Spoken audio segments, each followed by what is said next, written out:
αφού ο κουμπάρο με στεφάνωσε να τον είναι, και δεν και να τον κάνει ένα μωρό να βαφτίσει. Και λένε οι πολλοί, όταν δεν βαφτίζει ο κουμπάρος μωρό, τα χέρια είναι δεμένα. Πρέπει να βαφτίσει να λυθούν. Λένε έτσι οι πολλοί. Και είναι πολύ σωστό παιδί με αυτό. Ο γέρος λέει ένα μωρό, όπως το Πακάλο Κώστη, άποθα. Άλλο μωρό πεθαίνει, άλλο μωρό πεθαίνει. Σηκώθηκα, είπα, βρε, ο αδερφός του ήταν, που είχε το φτωχό κουμπάρο. Αδελφέ, γιατί δεν κάνεις τον κουμπάρος κουμπάρο, λέει. Εγώ έτσι και έτσι άκουσα, λέει. Από ποιον, από τον τάδε μεγάλο παππού. Λέει, και φτωχός ήταν και του λυπήθηκα να μην το δώσω μωρό και άξονα και ξέρω τι γι' αυτό. Όχι, λέει, θα το δώσουμε αυτό το μωρό, αυτόνα. Και τώρα 2 χρόνια έχει που πέθανε αυτός. Δεύτερος ξάδερφος μου ήταν. Πάντα έρχονταν το μαχιλιάδο το μάνισο και ξέρω τι γι' αυτό. Όχι, λέει, θα το δώσουμε αυτό το μωρό, αυτόνα. Και τώρα 2 χρόνια έχει που πέθανε αυτός. Δεύτερος ξάδερφος μου ήταν. Πάντα έρχονταν το μαχιλιάδο το μάνισο, εκεί με σβάφτισε και πάντα έρχονταν εδώ στο χωριό μας ο κύριος αυτός. Και βάφτισε εμένα, λέει, στο τέλος αυτός, ο φτωχός ο άνθρωπος και έζησε, λέει.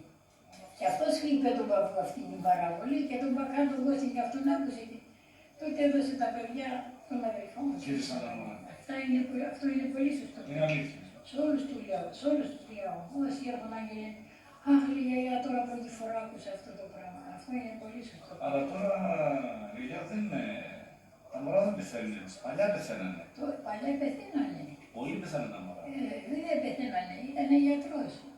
Δεν ήταν γιατρός, ένας κούριας ήταν. Ναι. Και το νοσοκομείο το θυμάμαι, ήταν μία σαν την αποθήκη τη δικιά μας, στενό και μακρύ. Και πήγα εκεί στο νοσοκομείο και οι άρρωστοι ήταν. Συγκλονιστεί το νοσοκομείο. Ναι, στα τσιμέντα πάνω, δεν ξέρω τώρα σε ποιο οδό ήταν αυτό. Στα τσιμέντα πάνω πλωμένοι ήταν οι άρρωστοι, φώναν έξω, οι 2 ηλιοκαλοί που ήταν. Πού να κάτσουν και κάθισματα δεν ήταν. Τώρα αριστοκρατία έχει. Όλα τα πάντα εντάξει. Και έλεγα τους αρρώστους από την άλλη κουβέρνα και γιάζονταν στον ήλιο. Έτσι νοσοκομείο είχε το παιδί. Ύστερα ήρθε η κόνη όλα τα χωριά, ξεκινήσαν και κάναμε νοσοκομείο. Όχι, ο παππούς ο δικός μου 2 μήνες στο σπίτι δεν ήρθε. Κάθε μέρα με το κάλο εκεί. Όλο το χωριό ήταν εκεί οι άντρες. Με τα κάρα τους, όλος ο νομός. Κουβαλούσανε παιδί μου, πέτρες. Τι ήταν, πού ήταν τα αυτοκίνητα, δεν το ξέρεις αυτή την ιστορία. Όχι, όχι. Σίγουρα Βασιλάκη. Ναι, δεν το ξέρω και. Σαν εσύ με ένα άλλο. Ο πάπος πήγε και όλοι πήγαν. Ποιος? Και ο παππούς σου τι δούλεψε εκεί, στο νοσοκομείο. Ο Κότσον. Όχι, ο Κότσον μου ήταν. Για τον Αβράμδες. Α, ο Χαράλαμπος. Ναι, βέβαια με τον παππού μαζί, παρέα. Ο Κουκλής αυτή η παρέα που λένε οι μεγάλοι όλοι με τα κάρα τους παιδί μου, με τα κάρα τους. Πήγαιναν μια εβδομάδα μια παρέα, την άλλη εβδομάδα πήγαινε άλλη να κάνουν και στο σπίτι τους κάτι, καλοκαίρι δουλειά είχαν. Βαλούσανε γιατί έχτισε και το πρώτο νοσοκομείο. Τα χωριά του τυχής το κάνανε το πρώτο νοσοκομείο. Με το έντονα, κερπίτσα. Όχι, πέτρες. Σιμέντα, πέτρες. Σιμέντα, οίκα. Βέβαια. Το παλιό που είναι, το πρώτο, όλοι χωρικοί, Πού ήταν τα φορτικά, πού ήταν ο κόσμος. Ναι, δεν είχε. Λοιπόν, συζητάμε με την γιαγιά τη Φωτεινή τη Συμπηλίδου. Ναι. Στη Γραμμάτινα. Στη Γραμμάτινα. Ναι. Και στο νέο Ευκαρπία. Τώρα Ευκαρπία, το καινούργιο το όνομα. Εδώ. Γιαγιά Φωτεινή, εσύ καταγωγή μου πού έχεις? Εγώ είμαι, οι γονείς μου είναι από τη Γαράσα. Ναι. Το χωριό? Το χωριό είναι Χατζίκοη. Χατζίκοη. Χατζίκοη, το ονόμασαν η Τουρκία, τώρα άλλο όνομα έχει. Είναι Νικόπολη τώρα. Και στο Μόνο είναι Νικόπολη. Και το χωριό που ήρθανε κάτι σαν η δική μου, Νικόπολη, και Σταυρόπολη είναι ωραία όσοι κατέβηκαν εκείνες στη Θεσσαλονίκη. Ναι. Όλος Νικοπόλεως λέει. Α, αλλάξαμε εκείνο. Πού στην Καβάλα είναι η Νικόπολη που λες? Πού πήγατε η δική σας? Εδώ κοντά είναι, όμως Θεσσαλονίκη είναι. Όμως Θεσσαλονίκη? Ναι, είναι η Δορκάνα και δίπλα. Δίπλα στην Δορκάνα. Και λέγεται Νικόπολη το χωριό τώρα? Το χωριό Νικόπολη τώρα. Αλλιώς το λένε το παλιό Ζάροβα. Ζάρο. Αλλά του πόντου το λέγανε Χατσίκοη. Γιατί αυτοί οι παππούδες και οι ελιάδες όλοι πήγαν στο Χατσιβλούρ. Οι Τούρκοι το ονόμασαν Χατσίκοη. Κατάλαβα. Ήταν στον Ιορδάνη τον ποταμό. Ναι, ναι, σε όλα.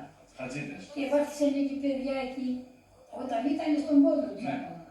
Παλικάρι ήταν ο πατέρας μου τότε, στον πόντο. Και το χωριό γιατί δεν το βγάλανε Χατζηγύρι αυτό το καινούριο και το βγάλανε Νικόπολη. Αυτό η Νικόπολη ήταν η πρωτεύουσα.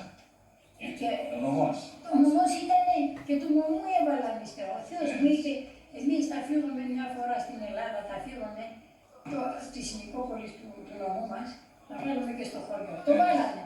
Από εκεί ήρθαν εδώ πέρα, η μισή ήταν εδώ το σόι, Στεφανιδέη.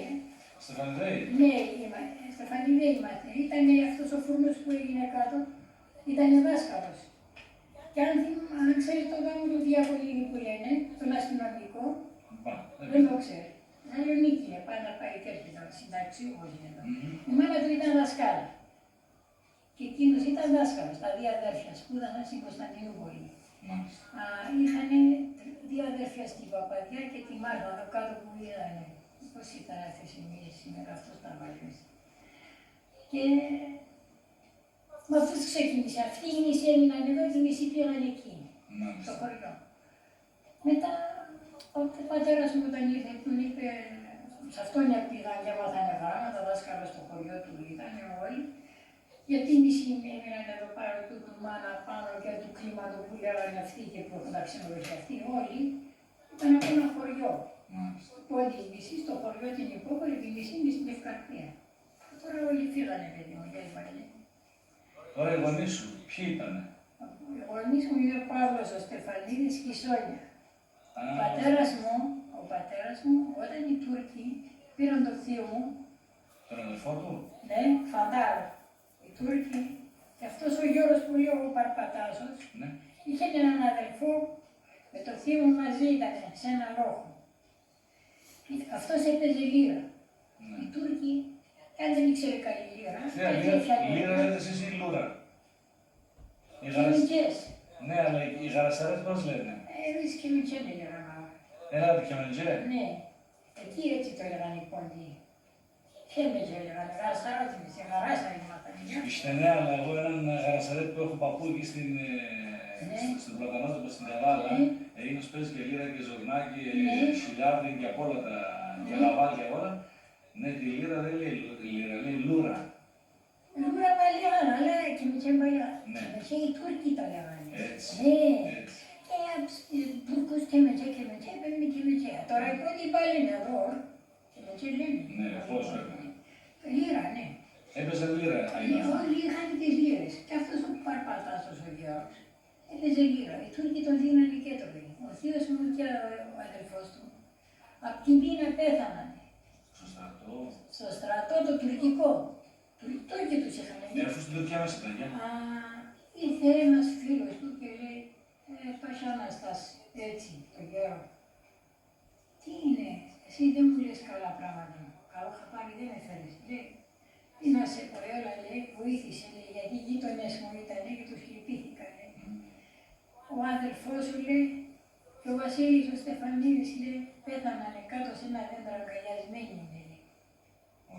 Ο γέρος, αυτά ο γέρος όλα μου τα εξήγησε και ο πατέρας μου τα είπε και δεν τα ξαφνάω ποτέ. Δεν έχασα το μνημονικό μου Βασίλη ακόμα, όλα τα χάσα. Την ίδια μου έχασα, τα μυαλά καλά δουλεύει. Δόξα τω Θεώ. Δόξα τω Θεώ, έλεγα φορές. Ο Θεός κρατεί μέσα αυτό. Και ο Γιώργος σταμάτησε, λέει, τι λες, λέει, πέθανε αδερφός μου, ναι. Και Πάσχα Αναστάση, σε πόλη, εγώ τέτοιος είμαι, Τούρκος είμαι, δεν τους έδεινα να τρώγαμε, για την πείνα πέθανανε. Τους βλέπω, λέει, αγκαλιασμένοι, λέει ο Γιώργος, όλα μου τα εξήγησε. Και λέω, παπά, αυτός έτσι και έτσι με είπε ο παππούς ο Αναστάσης, όταν ήρθε να με βρει ο παπάς του. Καλό, λέει, τα δίπλες, όλα αληθινά είναι. Μαζί σε ένα δέντρο κάτω πέθανανε και δεν είχα δύναμη, λέει, έκλαιγα, λέει, και παρακάλεσα κάτι.